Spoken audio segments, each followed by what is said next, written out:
ನಮಸ್ಕಾರ. ಕಳೆದ ಸಂಚಿಕೆಯಲ್ಲಿ ಮಹಾಸಿದ್ಧ ಲಕ್ಷ್ಮೀಂಕರಳ ಬಗ್ಗೆ ನಾವು ತಿಳ್ಕೊಂಡ್ವಿ. ಆಕೆ ಹೇಗೆ ಉಡ್ಡಿಯಾನವನ್ನ ಬಳಸ್ಕೊಂಡು ಆಕೆ ಜಲಾಂಧರವನ್ನ ಮೀರಿ ಕೇಚರಿ ಮುದ್ರೆಯಲ್ಲಿ ತಾನು ಸಾಕ್ಷಾತ್ಕಾರವನ್ನ ಪಡ್ಕೊಂಡ್ಲು, ಹೇಗೆ ಎಲ್ಲರಿಗೂ ಮಾರ್ಗವನ್ನ ಕೊಟ್ಲು ಅಂತ ನಾವು ನೋಡಿದ್ವಿ.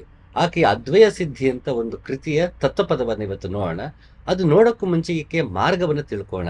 ಈಗ ಆಕೆ ಬೌದ್ಧ ಧರ್ಮದ ವಜ್ರಯಾನಕ್ಕೆ ಸಂಬಂಧಪಟ್ಟವಳು. ಈಗ ಬೌದ್ಧ ಧರ್ಮದಲ್ಲಿ ಒಟ್ಟು ಪ್ರಮುಖವಾಗಿ 3 ಪಂಗಡಗಳಿವೆ. ಅದು ಮಹಾಯಾನ, ತೇರವಾದ, ವಜ್ರಯಾನ. ಇದು 3 ಮಹಾಯಾನ, ತೇರವಾದ, ವಜ್ರಯಾನ. ಇದು 3ಕ್ಕೂ ಏನ್ ವ್ಯತ್ಯಾಸ, ಹೇಗೆ 3 ಮೂಡ್ತು, ಅದು ಮುಂದೆ ಮುಂದೆ ಸಂಚಿಕೆಗಳು ನೋಡ್ತಾ ಹೋಗೋಣ. ಈಗ ಸದ್ಯಕ್ಕೆ ವಜ್ರಯಾನವನ್ನ ತಗೋಣ.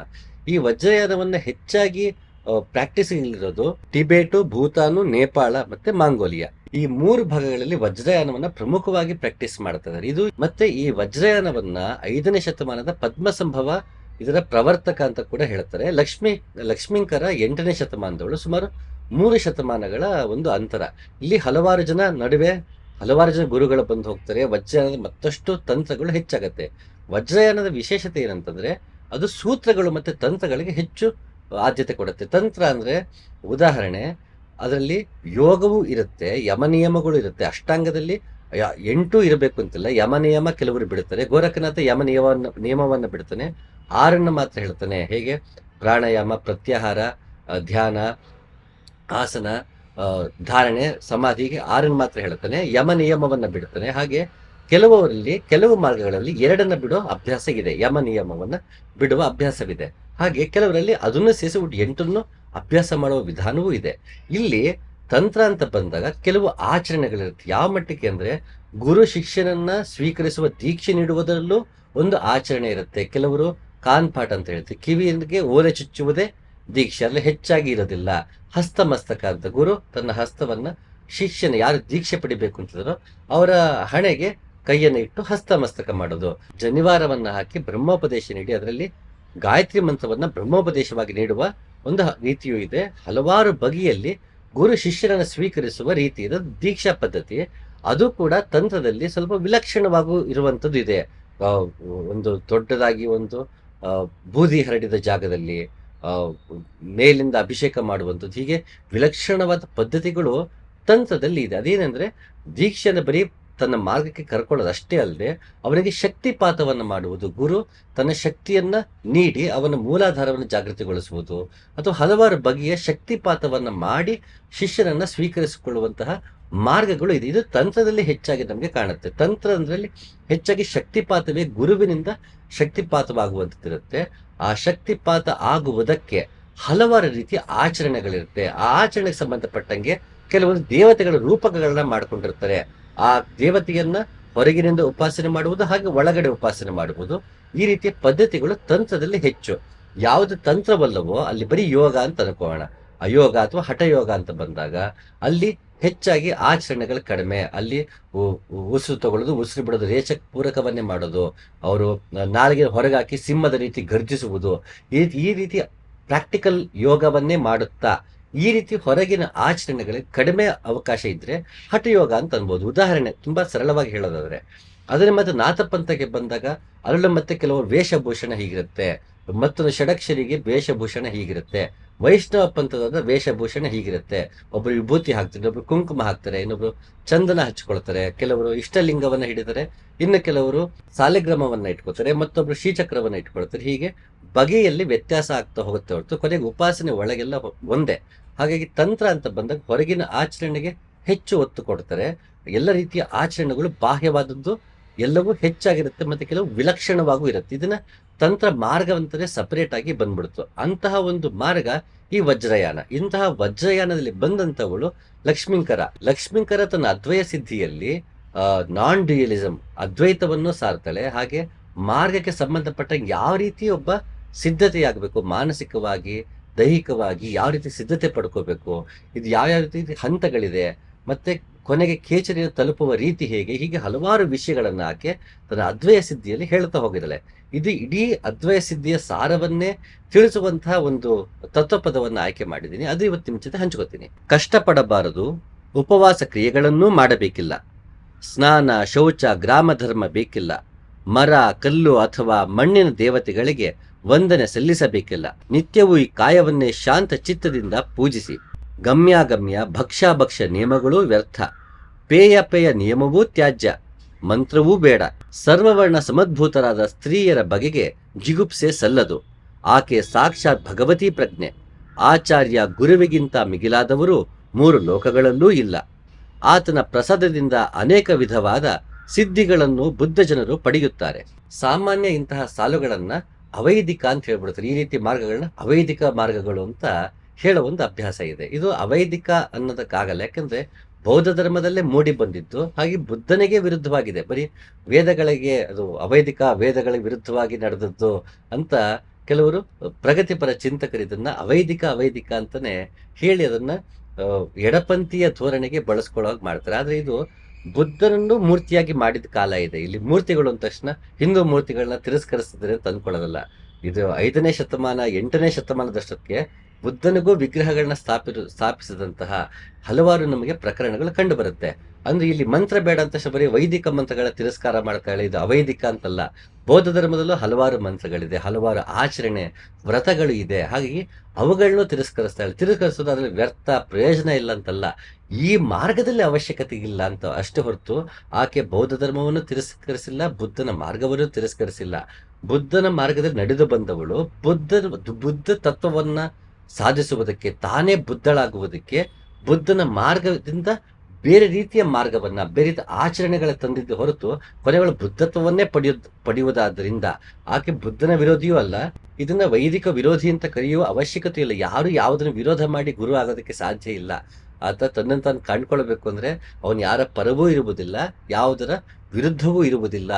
ಆತ ಎಲ್ಲವನ್ನೂ ಸಮನಾಗಿ ನೋಡುವುದರಿಂದ ಈ ಮಾರ್ಗವನ್ನ ವೈದಿಕ ವಿರೋಧಿ ಅನ್ನೋದು, ಮತ್ತೊಂದು ವಿರೋಧಿ ಅನ್ನೋದು, ಅದನ್ನ ಎಡಪಂಥೀಯ ಧೋರಣೆಗೆ ಬಳಸಿಕೊಳ್ಳುವುದು, ಇದು ಅವರವರ ಉದ್ದೇಶಕ್ಕೆ ಬಿಟ್ಟಿರುತ್ತೆ ಹೊರತು ಅದನ್ನ ಬರೀ ಆ ದೃಷ್ಟಿಯಲ್ಲೇ ನೋಡಬೇಕು ಅಂತಿಲ್ಲ. ಇದು ಸಾಮಾಜಿಕವಾಗಿ ಅದನ್ನು ನೋಡುವಾಗ ಅದನ್ನ ಅವೈದಿಕ ಅಂತನೋ ಮತ್ತೊಂದೋ ಮಾಡ್ತಿರ್ತಾರೆ. ಆದ್ರೆ ಯೋಗ ದೃಷ್ಟಿಯಲ್ಲಿ ನೋಡುವಾಗ ಈ ಮಾರ್ಗದಲ್ಲಿ ಅದು ಅವಶ್ಯಕತೆ ಇಲ್ಲ ಅಂತ ಹೊರತು ಇದನ್ನ ಅವೈದಿಕ ಅಂತ ಹೇಳೋ ಅವಶ್ಯಕತೆ ಇಲ್ಲ. ಹಾಗೆ ತಗೊಂಡ್ರೆ ಇದು ಬುದ್ಧನಿಗೆ ವಿರುದ್ಧ. ಬುದ್ಧ ಸನ್ಯಾಸವನ್ನ ಪ್ರತಿಪಾದನೆ ಮಾಡಿದವನು, ಸಂಸಾರವನ್ನ ತೊರೆದು ಹೋದವನು. ಇಲ್ಲಿ ಸಂಸಾರ ತೊರಿಬೇಡ, ಹೆಣ್ಣನ್ನ ನೀನು ಭಗವತಿ ಪ್ರಜ್ಞೆ ಅಂತ ನೋಡು, ಹೆಣ್ಣನ್ನ ಜರಿಬೇಡ ಅಂತ ಹೇಳ್ತಾ ಇದ್ದಾನೆ.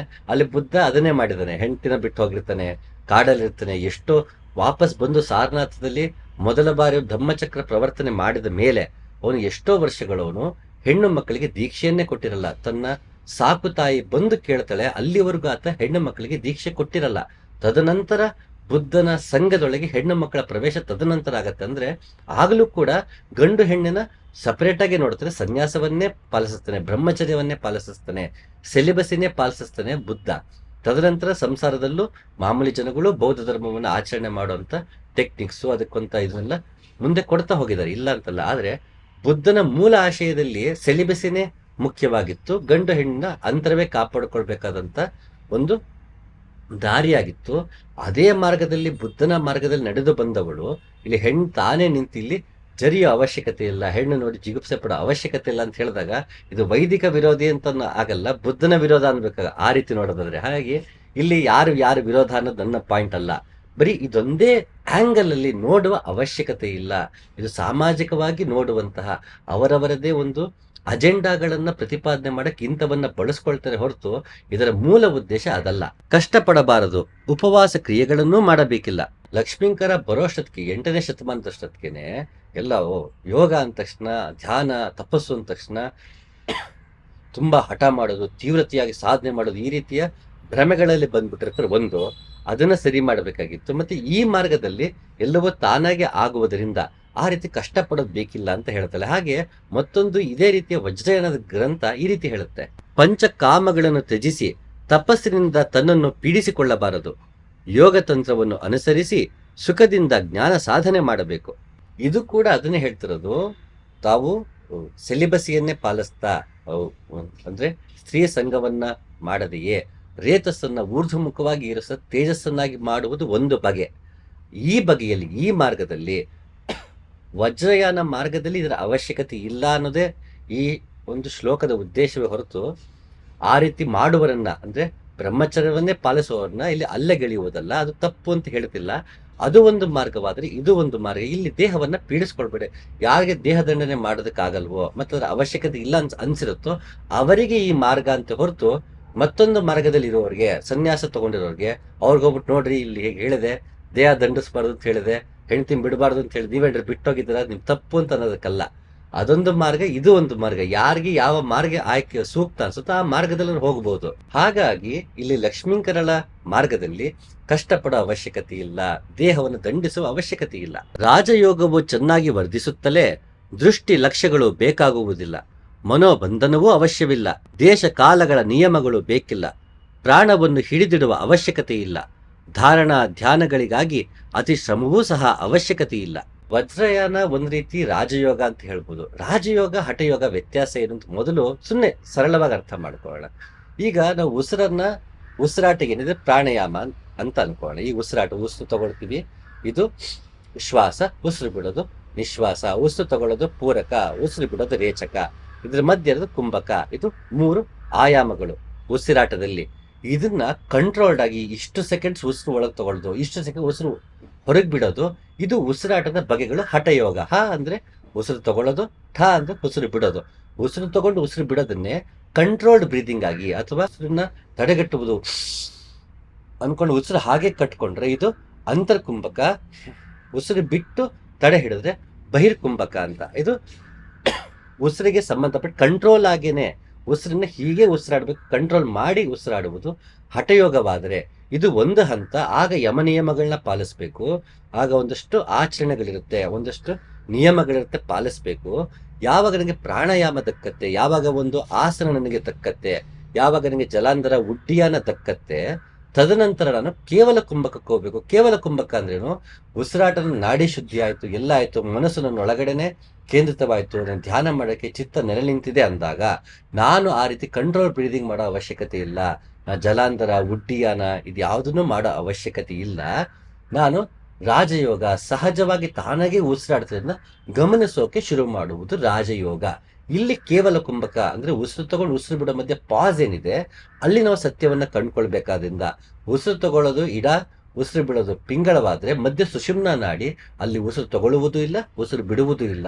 ಉಸಿರು ತಗೊಳ್ಳೋದು ಪ್ರಾಣ, ಉಸಿರು ಬಿಡೋದು ವ್ಯಾನವಾದರೆ ಮಧ್ಯ ಸುಷುಮ್ನ ನಾಡಿ ಮೂಲಾಧಾರದಿಂದ ಸಹಸ್ರಾರದವರೆಗೂ ಇರುವಂತಹ, ನಮಗೆ ಸತ್ಯವನ್ನ ಕಾಣಿಸುವಂತಹ, ಬೆಳಕನ್ನು ಕಾಣಿಸುವಂತಹ ಸುಷುಮ್ನ ನಾಡಿ ಇರುವುದು ಕುಂಭಕದಲ್ಲಿ.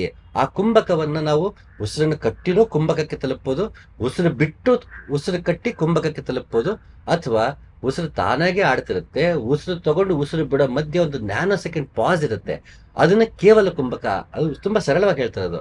ಸೊ ಅಂತಹ ತಾನಾಗೆ ನಡೆಯುತ್ತಿರುವ ಉಸಿರಾಟದಲ್ಲಿ ಆಲ್ರೆಡಿ ಪಾಸ್ ಇದೆ, ನಾವಾಗೆ ಕಷ್ಟಪಟ್ಟು ಪಾಸ್ ಮಾಡ್ಬೇಕಾಗಿಲ್ಲ. ತಾನಾಗೆ ಇರುವ ಪಾಸ್ನ ನಾವು ಹಿಡ್ಕೊಂಡ್ರೆ ಸಾಕು, ಅಲ್ಲಿಗೆ ತಲುಪಿದ್ರೆ ಸಾಕು, ನಾವು ವ್ಯಾನಕ್ಕೆ ಹೋಗ್ತೀವಿ. ವ್ಯಾನ ಇಲ್ಲಿ ಕರ್ಕೊಂಡು ಹೋಗುತ್ತೆ, ನಮ್ಮನ್ನ ಬ್ರಹ್ಮರಂದ ಕರ್ಕೊಂಡು ಹೋಗುತ್ತೆ. ಇಲ್ಲಿ ಕೈವಲ್ಯ ಇದೆ, ಇಲ್ಲಿ ಮುಕ್ತಿ ಇದೆ, ಇಲ್ಲಿ ನಿಬ್ಬಾನ ಇದೆ. ಹಾಗಾಗಿ ಇಂತಹ ಕೇವಲ ಕುಂಭಕ ಏನಿದೆ, ತಾನಾಗಿ ಇರುವಂತಹ ಪಾಸ್ ಏನಿದೆ, ಅದ್ರ ಕಡೆಗೆ ಹೋಗೋದು ರಾಜಯೋಗ. ಆ ರಾಜಯೋಗ ತಾನಾಗಿ ಉಸಿರಾಡೋದನ್ನ ನಾವೇನು ಮಾಡ್ಬೇಕಾಗಿವಲ್ಲ, ಬರೀ ಗಮನಿಸಿದ್ರೆ ಸಾಕಾಗಿರುತ್ತೆ. ಹಾಗಾಗಿ ಇದು ರಾಜಯೋಗ. ಇಂತಹ ರಾಜಯೋಗದ ಒಂದು ಮಾರ್ಗ ವಜ್ರಯಾನದಲ್ಲಿ ಇರುವುದರಿಂದ ಇಲ್ಲಿ ಯಾವ ರೀತಿ ಹಠಗಳು ಬೇಕಾಗಿಲ್ಲ. ಒಂದು ಸಂಚಿಕೆಯಲ್ಲಿ ಹೇಳ್ತಾ ಇದ್ದೆ, ನಾವು ಪೂರಕ ರೇಚಕ ಕುಂಭಕಗಳು ಮಾಡುವಾಗ, ನಾವು ಕೆಲವೊಂದು ಉಸಿರಾಟವನ್ನ ಮಾಡುವಾಗ ಉಡ್ಡಿಯಾನ ಹೊಟ್ಟೆ ಒಳಗೆಲ್ಲ ಎಳ್ಕೊಂಡು ಮಾಡೋದು ನೋಡಿರ್ತೀವಿ. ಹೊಟ್ಟೆ ಪೂರ್ತಿ ಬೆನ್ನು ತಾಕೋಷ್ಟು ಹೊಟ್ಟೆ ಒಳಗೆ ಎಳ್ಕೊಂಡದನ್ನ ಉಸಿರಾಡೋದೆಲ್ಲ ಮಾಡ್ತಿರ್ತಾರೆ. ಆ ರೀತಿ ಮಾಡ್ಬೇಕಂದ್ರೆ ಅತಿಯಾಗಿ ತಿಂದಿರುವ ಹಾಗಿಲ್ಲ.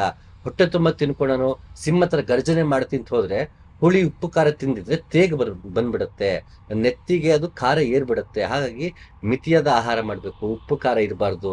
ಮತ್ತೆ ಅದನ್ನ ಮಾಡುವಾಗ ಖಾಲಿ ಹೊಟ್ಟೆ ಇರಬೇಕು ಅಂತ ಏನಕ್ಕೆ ಹೇಳ್ತಾರೆ ಅಂದ್ರೆ ಯಮ ನಿಯಮ. ಆ ರೀತಿ ಮಾಡ್ಬೇಕಾರೆ ಅನ್ಕೊಂಡು ಉಸಿರನ್ನ ಜೋರ ಇದು ಮಾಡ್ಬೇಕಾರೆ ನೆತ್ತಿಗೆ ಏರ್ಬಿಡುತ್ತೆ, ತಿಂದಿದ್ದು ಹೊರಗೆ ಬಂದ್ಬಿಡುತ್ತೆ ಅಂತ. ಹಾಗಾಗಿ ಯಮ ನಿಯಮಗಳಿರುತ್ತೆ. ಸಹಜವಾಗಿ ಉಸಿರಾಡುವುದನ್ನೇ ಗಮನಿಸುವಾಗ ಅಂತ ಯಾವ ನಿರ್ಬಂಧನಗಳು ಇರೋದಿಲ್ಲ ಅಂತ. ಇಲ್ಲಿ ರಾಜಯೋಗವು ಚೆನ್ನಾಗಿ ವರ್ಧಿಸುತ್ತಲೇ ದೃಷ್ಟಿ ಲಕ್ಷ್ಯಗಳು ಬೇಕಾಗುವುದಿಲ್ಲ, ಮನೋಬಂಧನವೂ ಅವಶ್ಯವಿಲ್ಲ, ದೇಶಕಾಲಗಳ ನಿಯಮಗಳು ಬೇಕಿಲ್ಲ, ಪ್ರಾಣವನ್ನು ಹಿಡಿದಿಡುವ ಅವಶ್ಯಕತೆ ಇಲ್ಲ, ಧಾರಣಾ ಧ್ಯಾನಗಳಿಗಾಗಿ ಅತಿ ಶ್ರಮವೂ ಸಹ ಅವಶ್ಯಕತೆ ಇಲ್ಲ. ಹಠಯೋಗದಿಂದ ರಾಜಯೋಗ ತಾನಾಗೆ ಬಂದ ಮೇಲೆ ಇಲ್ಲಿ ಯೋಗ ತರಾವಳಿ ಹೀಗೆ ಹೇಳ್ತಿದೆ, ಇದು ತಂತ್ರವಾದ್ದರಿಂದ ಗುರು ದೀಕ್ಷೆ ಕೊಡುವಾಗ ಶಕ್ತಿಪಾತವನ್ನೆಲ್ಲ ಮಾಡುವುದರಿಂದ ಅವನ ಹಠಯೋಗವನ್ನ ಪಾಲಿಸೋದಿಲ್ಲ. ಅವನು ನೇರ ರಾಜಯೋಗಕ್ಕೆ ಕರ್ಕೊಂಡು ಹೋಗ್ಬಿಡ್ತಾನೆ ತಂತ್ರದಲ್ಲಿ. ಸಾಮಾನ್ಯವಾಗಿ ಎಲ್ಲದರಲ್ಲೂ ಇದನ್ನ ಹೇಳ್ತಾ ಇಲ್ಲ, ಕೆಲವೊಂದಲ್ಲಿ ಹಠಯೋಗವನ್ನೇ ಮಾಡಿಸೋದು. ಈಗ ನಮ್ಮಲ್ಲಿ ಹಠಯೋಗ ಇಲ್ಲ, ಶರೀಫಜ್ಜನ ಮಾರ್ಗದಲ್ಲಿ ಹಠಯೋಗ ಇಲ್ಲ, ತುಂಬಾ ಕಡಿಮೆ ಹಠಯೋಗದ ಪ್ರಯೋಗ ಇರೋದು. ಮಿಕ್ಕಿದ ರಾಜಯೋಗವೇ ಜಾಸ್ತಿ ಶರೀಫಜ್ಜನ ಮಾರ್ಗದಲ್ಲಿ. ಅಂದ್ರೆ ನಾನು ನಡೆದು ಬಂದಿರುವ ಈ ಶರೀಫಜ್ಜನ ಮಾರ್ಗ ಏನಿದೆ, ಇಲ್ಲಿ ರಾಜಯೋಗಕ್ಕೆ ಹೆಚ್ಚು ಪ್ರಾಮುಖ್ಯತೆ, ಹಠಯೋಗಕ್ಕೆ ಕಡಿಮೆ. ಅದು ತುಂಬಾ ಕೆಲವು ಮಾತ್ರ ಕುಂಭಕಗಳು ನಮ್ಮಲ್ಲಿದೆ, ತೀರಾ ಬಿಡಿಸಿ ಹೇಳೋ ಹಾಗಿಲ್ಲ ನಾನು. ಕೆಲವು ಕುಂಭಕಗಳಿದೆ ಮತ್ತೆ ರಾಜಯೋಗಕ್ಕೆ ಸಂಬಂಧಪಟ್ಟಿದೆ. ಸೊ ಕೆಲವು ಮಾರ್ಗಗಳಲ್ಲಿ ಹೇಗೆ ಅಂದ್ರೆ ಹಠಯೋಗದ ಪ್ರಯೋಗ ಕಡಿಮೆ, ವಜ್ರಯಾನದನ್ನ ಹಠಯೋಗದ ಪ್ರಯೋಗ ಕಡಿಮೆ ಆದ್ರಿಂದ ಯಾವ ನಿಯಮಗಳ ಅವಶ್ಯಕತೆ ಇಲ್ಲ, ಮಂತ್ರ ಹೇಳೋ ಅವಶ್ಯಕತೆ ಇಲ್ಲ, ವಿಗ್ರಹವನ್ನ ಪೂಜೆ ಮಾಡೋ ಅವಶ್ಯಕತೆ ಇಲ್ಲ. ಯಾಕೆ? ಈ ದೇಹವೇ ದೇಗುಲ, ಕಲ್ಮಶದ ವಲ್ಮೀಕವೆಂದೊಡಲ ಜರುಗಿದರು, ಬ್ರಹ್ಮಪುರಿ ಎಂದು ಋಷಿಗಳಂದಿಹೋರು, ಹಮ್ಮುಳ್ಳ ಹಯವ ಕಾಪಿಟ್ಟು ಕಡಿವಣ ತಡಿಸೆ, ನಮ್ಮ ಗುರಿಗೆ ಐದೀಪದ ಮಂಕುತಿಮ್ಮ ಅಂತ ಗುಂಡಪ್ಪ ಹೇಳ್ತಾರೆ. ಇದನ್ನ ಕಲ್ಮಶದ ವಲ್ಮೀಕ ಅನ್ಕೋಬೇಡಪ್ಪ ಈ ದೇಹನ. ಇದು ಕಲ್ಮಶದ ವಲ್ಮೀಕ ಅಂದ್ರೆ ಮಣ್ಣಿನ ಮಾಡಿರೋ ಹುತ್ತ, ಕಲ್ಮಶದ ವಲ್ಮೀಕ ಅನ್ಕೋಬೇಡ. ಬ್ರಹ್ಮಪುರಿ ಎಂದು ಋಷಿಗಳಂದಿಹೋರು, ಇಲ್ಲಿ ಬ್ರಹ್ಮನೇ ವಾಸ ಮಾಡ್ತಿರೋದ್ರಿಂದ ಇದು ದೇಹ ಒಂದು ಗುಡಿಯ ಸಮಾನ. ಇದನ್ನ ನೀನು ಅಲ್ಲಗಳಿಬೇಡ, ಕೊಳಕು ದೇಹ ಅನ್ಬೇಡ. ಹಮ್ಮುಳ್ಳ ಹಯವ ಕಾಪಿಟ್ಟು ಕಡಿವಣ ತಡಿಸೆ, ನನ್ನ ಮನಸ್ಸು ಮತ್ತು ಇಂದ್ರಿಯಗಳನ್ನ ನಿಗ್ರಹಿಸಿ ನಡೆದ್ರೆ ನಮ್ಮ ಗುರಿಗೆ ಐದಿಪದ ಮಂಕುತಿಮ್ಮ, ನಾವು ಬ್ರಹ್ಮನ ಕಡೆಗೆ ಹೋಗ್ಬೋದು. ಇದು ಬ್ರಹ್ಮಪುರಿ ಆಗಿದೆ, ಒಳಗೆ ಬ್ರಹ್ಮನೇ ಇದ್ದಾನೆ. ನಾನು ಇಂದ್ರಿಯಗಳು ನಿಗ್ರಹಿಸಿದ್ರೆ ಬ್ರಹ್ಮನ ಕಂಡ್ಕೊಳ್ಬಹುದು. ಅಂತಹ ಒಂದು ಅದ್ಭುತವಾದ ಸಾಧನ ಈ ದೇಹ.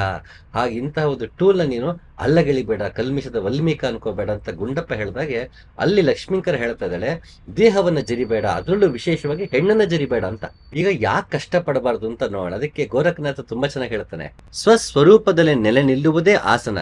ಸ್ವಸ್ತಿಕಾಸನ, ಪದ್ಮಾಸನ, ಸಿದ್ಧಾಸನ ಇವುಗಳಲ್ಲಿ ಯಾವುದು ಸೂಕ್ತವೋ ಅದನ್ನು ಅಳವಡಿಸಿಕೊಂಡು ಸಾವಧಾನದಿಂದ ಕೂರಬೇಕು. ಇದುವೇ ಆಸನ ಲಕ್ಷಣ. ಇಲ್ಲಿ ಆಸನಗಳ ಪಟ್ಟಿ ಕೊಟ್ಟು ಸಾವಧಾನದಿಂದ ಕೂರಬೇಕು ಅಂತ ಗೋರಖನಾಥ ಹೇಳ್ತಾನೆ. ಅವಸರದಲ್ಲಿ ಕೂರುವುದಲ್ಲ, ಹಠ ಅಂತ ತಕ್ಷಣ ಹಠ ಮಾಡೋದಲ್ಲ. ಹಠ ಉಸಿರಾಟದ ಯೋಗ ಅಂತ ಹೊರತು ನಾವು ಹಠ ಮಾಡ್ಕೊಂಡ್ಬಿಡಿದ್ವಿ. ತೀವ್ರ ಸಾಧನೆ, ನಾನು ಇಷ್ಟು ಕೂತ್ರೆ 3-4 ಗಂಟೆ ಕಾಲ ಹೇಳೋದಿಲ್ಲ, ಆ ರೀತಿ ನಾನು ಕೂತಿದ್ದೇನೆ ಭಾವದಲ್ಲಿ ಯೋಗ ಮಾಡುವುದಲ್ಲ, ತಾನಾಗೆ ಆಗುವುದು. ಹಾಗಾಗಿ ಸಾವಧಾನದಿಂದ ಆಸನವನ್ನ ನಾವು ಸಿದ್ಧಿಗೊಳಿಸ್ಕೋಬೇಕು. ನಾನು ಹಿಂಗಾರು ಮಾಡಿ ಆಸನ ಪ್ರಾಕ್ಟೀಸ್ ಮಾಡ್ಲೇಬೇಕು, ಪದ್ಮಾಸನ ಹಾಕ್ಬಿಡ್ತೀನಿ, ಮತ್ತೊಂದು ಹಠಕ್ಕೆ ಹೋಗ್ಬೇಡಿ. ದೇಹಕ್ಕದು ಇನ್ನೂ ಒಗ್ಗಿರಲ್ಲ. ನಾವು ಬಲವಂತ ಮಾಡಿ ದೇಹವನ್ನ ಅದಕ್ಕೆ ಶ್ರಮ ಕೊಡಕ್ ಹೋಗ್ಬೇಡಿ, ಅದರಿಂದ ನಿಮ್ಗೆ ಕ್ರ್ಯಾಂಪ್ ಆಗತ್ತೆ. ಆಸನ ನಮ್ಗೆ ಗೊತ್ತಿದ್ರೆ ಆಸನವನ್ನ ಹಾಕಕ್ ಹೋದಾಗ ಕ್ರ್ಯಾಂಪ್ ಆಗ್ಬೋದು, ಅಥವಾ ನೋವ್ಬೋದು, ದೇಹ ಮೂಳೆ ನೋವ್ಬೋದು. ಹಾಗಾಗಿ ನಮ್ಮ ದೇಹ ತೂಕ ಹೇಗಿದೆ, ಆ ದೇಹ ತೂಕಕ್ಕೆ ಮತ್ತೆ ನನ್ನ ಬಾಡಿ ಎಷ್ಟು ಫ್ಲೆಕ್ಸಿಬಲ್ ಇದೆ ನೋಡಿ ಅದಕ್ಕೆ ತಕ್ಕಂತ ಆಸನ ಹಾಕೋಬೇಕು. ಬಾಡಿ ಫ್ಲೆಕ್ಸಿಬಲ್ ಆದ್ಮೇಲೆ ಯಾವ ಆಸನಗಳು ಬೇಕಾದ್ರೂ ಹಾಕ್ಬೋದು. ಆಸನ ಹಾಕಿ ಅಲ್ಲಿ ನಾವು ಉಪಾಸನೆಗೆ ಕೂತ್ಕೋಬೇಕು. ಹಾಗಾಗಿ ಅದು ಒಂದು ಮಾರ್ಗವಾದರೆ, ಎಲ್ಲರೂ ಸಾಮಾನ್ಯವಾಗಿ ಮಾಡ್ಬೇಕಾಗಿರೋದು, ನನಗೆ ನನ್ನ ದೇಹ ತೂಕ ಹೇಗಿದೆ, ನನ್ನ ಬಾಡಿ ಎಷ್ಟು ಫ್ಲೆಕ್ಸಿಬಲ್ ಆಗಿದೆ, ನಾನು ಎಷ್ಟೊತ್ತು ಕೂರಬಲ್ಲೆ, ಅದಕ್ಕೆ ಸೂಕ್ತವಾದ ಒಂದು ಆಸನವನ್ನು ಆಯ್ಕೆ ಮಾಡ್ಕೊಂಡು ಸಾವಧಾನದಿಂದ ಕೂತ್ಕೋಬೇಕು ಅಂತ ಗೋರಖನಾಥ್ ಹೇಳಿದಾನೆ.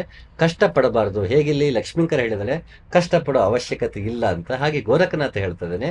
ಇದನ್ನೇ ಪತಂಜಲಿ ಯೋಗ ಸೂತ್ರದಲ್ಲಿ ಹೇಳ್ತಾನೆ, ಸ್ಥಿರ ಸುಖ ಆಸನಂ, ಸುಖವಾಗಿ ಕುಳಿತುಕೊಳ್ಳಲು ಸಾಧ್ಯವಾಗುವುದೇ ಆಸನವಾಗಿದೆ. ಯಾವ ಆಸನದಲ್ಲಿ ತುಂಬಾ ಹೊತ್ತು ಕಂಫರ್ಟಬಲ್ ಆಗಿ, ಏನು ಅನೀಸಿನೆಸ್ ಇಲ್ಲದೆ, ಹಿಂಸೆ ಪಟ್ಕೊಳ್ಳದೆ ಯಾವ ಆಸನದಲ್ಲಿ ತುಂಬಾ ಹೊತ್ತು ಕೂರಕ್ಕಾಗತ್ತೋ ಅದೇ ಆಸನ ಅಂತ ಹೇಳಿದಾನೆ. ಒಂದಷ್ಟು ಆಸನಗಳನ್ನ, ಆ ರೀತಿ ಆಸನ, ಈ ರೀತಿ ಆಸನ, ಒಂಟಿ ಕಾಲ ಮೇಲೆ ನಿಂತ್ಕೊಳ್ಳೋದು, ಇಂಥವೆಲ್ಲ ಮಾಡ್ಬೇಕು ಅನ್ನೋ ಅವಶ್ಯಕತೆ ಇಲ್ಲ.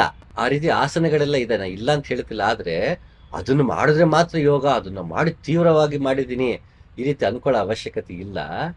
ಯಾವ ಆಸನದಲ್ಲಿ ನೀ ಸ್ಥಿರವಾಗಿ ತುಂಬಾ ಹೊತ್ತು ಆರಾಮಾಗಿ ಕೂರಕ್ಕಾಗತ್ತೋ, ಸಾವಧಾನದಿಂದ ಕೂರಕ್ಕಾಗತ್ತೋ ಅದೇ ನಿನ್ನ ಆಸನ. ನನ್ನ ಸ್ವಧರ್ಮಕ್ಕೆ ತಕ್ಕಂತ ಆಸನ ಆಯ್ಕೆ ಮಾಡ್ಕೊಳ್ಳೋದು ಹೇಗೆ. 70 ಚಿಲ್ಲರೆ ಆಸನಗಳು ಎಷ್ಟೋ ಹೇಳಿರೋದು ಆಸನಗಳು. ಆದ್ರೆ ನನ್ನ ಆಸನ ಯಾವುದು ಅಂದ್ರೆ, ಯಾವ ಆಸನದಲ್ಲಿ ನಾವು ತುಂಬಾ ಹೊತ್ತು ಸುದೀರ್ಘವಾಗಿ ಯಾವುದೇ ರೀತಿ ಕಷ್ಟ ಪಡದೆ ದೇಹವನ್ನ ದಂಡಿಸದೆ ಕೂರಕ್ಕಾಗತ್ತೋ ಆ ಆಸನ ನಿನಗೆ ಸೂಕ್ತವಾದ ಆಸನ ಅಂತ. ದೃಢವಾದ ಪ್ರಜ್ಞೆಯಿಂದ ಮೆಲ್ಲ ಮೆಲ್ಲನೆ ಬಗೆಯನ್ನು ವಿಷಯಗಳಿಂದ ಹೊರಳಿಸಬೇಕು. ಭಗವಂತನಲ್ಲಿ ಇರಿಸಬೇಕು. ಇರಿಸಿ ಮತ್ತೇನನ್ನೂ ಚಿಂತಿಸಬಾರದು. ಮೊದಲು ಇಂದ್ರಿಯಗಳ ನಿಗ್ರಹಿಸೋ ಒಂದು ಹಂತ, ಅದಾದ್ಮೇಲೆ ನಿಗ್ರಹಿಸಾದ್ಮೇಲೆ ನಾವು ನಿಗ್ರಹಿಸಿದ ಚಿಂತನೆ ಬಿಡಬೇಕು. ಅದಕ್ಕೆ ಕೃಷ್ಣ ಅಷ್ಟು ಚೆನ್ನಾಗಿ ಹೇಳ್ತಾನೆ, ದೃಢವಾದ ಪ್ರಜ್ಞೆಯಿಂದ ಮೆಲ್ಲ ಮೆಲ್ಲನೆ ಬಗೆಯ ವಿಷಯಗಳನ್ನು ಹೊರಳಿಸಬೇಕು. ನಿಧಾನಕ್ಕೆ ಒಂದೇ ಸಲ ಇವತ್ತಿಂದ ಊಟ ಬಿಟ್ಬಿಡ್ತೀನಿ, ಇವತ್ತಿಂದ ಮತ್ತೊಂದು ಬಿಟ್ಬಿಡ್ತೀನಿ, ಹೆಂಡತಿ ಮಕ್ಕಳನ್ನ ಬಿಟ್ಬಿಡ್ತೀನಿ, ಆತರ ಬಿಡಬೇಕು ಅನ್ನೋ ಒಂದು ಹಠ ಇರ್ಬಾರ್ದು. ಮೆಲ್ಲ ಮೆಲ್ಲ ನಿಧಾನಕ್ಕೆ ಮನಸ್ಸು ಒಳಗೆ ತಾನಾಗಿ ಹೋಗ್ತಾ ಹೋಗ್ಬೇಕು. ಹೋದ್ಮೇಲೆ ಮನಸ್ಸನ್ನ ಭಗವಂತನ ಕಡೆಗೆ ಅದ್ ನೆಲೆ ನಿಲ್ಲಿಸ್ಬೇಕು. ನಿಲ್ಲಿಸಿದ್ಮೇಲೆ ಚಿಂತೆ ಮಾಡಬಾರ್ದು. ಏನೇನು ಚಿಂತೆ ಮಾಡಬಾರ್ದು. ನಾನು ಬಿಟ್ಟೆ, ಹೆಂಡತಿ ಮಕ್ಕಳನ್ನ ಬಿಟ್ಟೆ, ಅಥವಾ ಇಂದ್ರಿಯ ಸುಖಗಳನ್ನ ಬಿಟ್ಟೆ, ನಾನು ಧ್ಯಾನ ಕೂತಿದ್ದೀನಿ, ಅನ್ನೋ ಚಿಂತನೆಗಳನ್ನು ಬಿಟ್ಟು ಸುಮ್ಮನೆ ಭಗವಂತನ ಕಡೆಗೆ ಚಿತ್ತವನ್ನ ತಿರುಗಿಸುವುದು.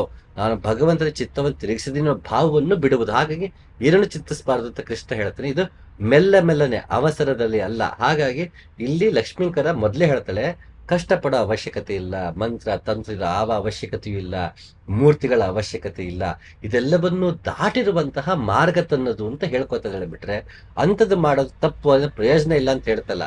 ಅದನ್ನ ಆ ಮೂರ್ತಿಗಳಿಟ್ಕೊಂಡು ಮಂತ್ರ ಮಾಡೋದು, ಯಂತ್ರಗಳನ್ನ ಬಳಸಿ ಉಪಾಸನೆ ಮಾಡೋದು ಅದು ಬೇರೆಯ ಮಾರ್ಗ.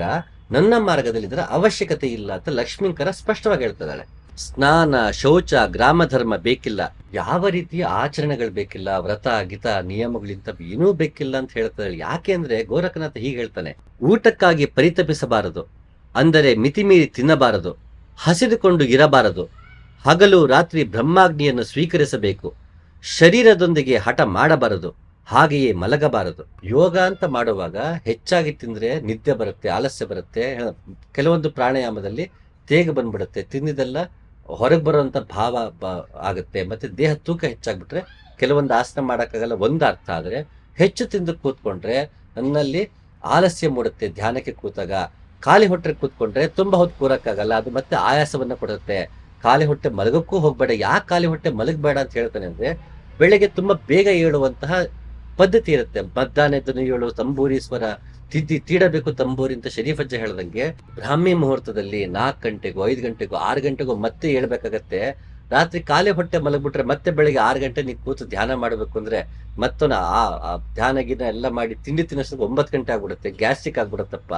ರಾತ್ರಿ ಖಾಲಿ ಹೊಟ್ಟೆನೂ ಮಲಗ್ಬೇಡ, ಹೊಟ್ಟೆ ತುಂಬಾನು ತಿನ್ಬೇಡ. ಹೊಟ್ಟೆ ತುಂಬಾ ತಿನ್ಬಿಟ್ರೆ ನಿದ್ದೆ ಬಂದ್ಬಿಡತ್ತೆ. ಹಾಗೆ ಅತಿ ಮಾಡಬೇಡ, ದೇಹನ ದಂಡಿಸ್ಬೇಡ, ಹಿತಮಿತವಾಗಿ ಮಧ್ಯಮ ಮಾರ್ಗದಲ್ಲಿ ನಡೆಯಂತ ಎಲ್ಲಾ ಗುರುಗಳು ಹೇಳ್ಕೊಂಡ್ಬಂದಿದ್ದಾರೆ.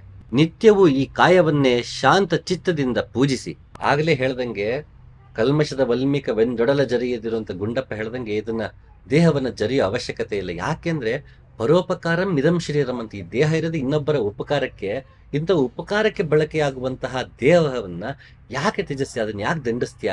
ಅದು ಬ್ರಹ್ಮಪುರಿ ಆದ್ರಿಂದ, ಇಲ್ಲಿ ಸತ್ಯ ಕಂಡುಕೊಳ್ಳೋದು ಇಲ್ಲೇ ಆದ್ರಿಂದ, ಮೌನ ಕಂಡುಕೊಳ್ಳೋದು ಇಲ್ಲೇ ಆದ್ರಿಂದ, ಆನಂದವನ್ನ ಕಂಡುಕೊಳ್ಳೋದು ಇಲ್ಲೇ ಆದ ಒಳಗೆ ಆದ್ರಿಂದ ಈ ದೇಹವನ್ನ ನೀನು ಜರಿಯಬೇಡ. ಇಲ್ಲಿ 7 ಚಕ್ರಗಳಿದೆ, ಈ 7 ಚಕ್ರಗಳನ್ನ ಬಳಸ್ಕೊಂಡೇ ಮೇಲಕ್ಕೆ ಹೋಗ್ತೀವಿ. ಕಣ್ಣು, ಕಿವಿ, ಮೂಗು ಯೋಗದಲ್ಲಿ ಬಳಕೆ ಆಗತ್ತೆ. ಇಂತಹ ಒಂದು ಟೂಲ್ನ ದೇಹವನ್ನು ಯಾಕೆ ಜರಿತ್ಯ? ಭಗವಂತನೇ ಕೊಟ್ಟಿರುವಂಥದ್ದು ಇದು. ಅಲ್ಲಿ ಪ್ರಕೃತಿ ದತ್ತವಾಗಿರುವಂತ ದೇಹ, ಈ ದೇಹವನ್ನೇ ಬಳಸ್ಕೊಂಡು ಹೋಗೋದ್ರಿಂದ ಧ್ಯಾನದಲ್ಲಿ ಇದು ನೀ ಜರಿಬೇಡ, ಇದನ್ನ ನೀನು ಕಳಪೆ ಅಂತ ಹೇಳ್ಬೇಡ, ಶಾಂತ ಚಿತ್ತದಿಂದ ಇರಬೇಕು. ನಿತ್ಯವೂ ಈ ಕಾಯವನ್ನೇ ಶಾಂತ ಚಿತ್ತದಿಂದ ಪೂಜಿಸಿ. ಇಲ್ಲಿ ಪೂಜಿಸಿ ಅಂದ್ರೆ ಕೂತ್ಕೊಂಡು ಬರೀ ಹೊರಗಿಂದ ಪೂಜನೆ ಮಾಡೋದಲ್ಲ.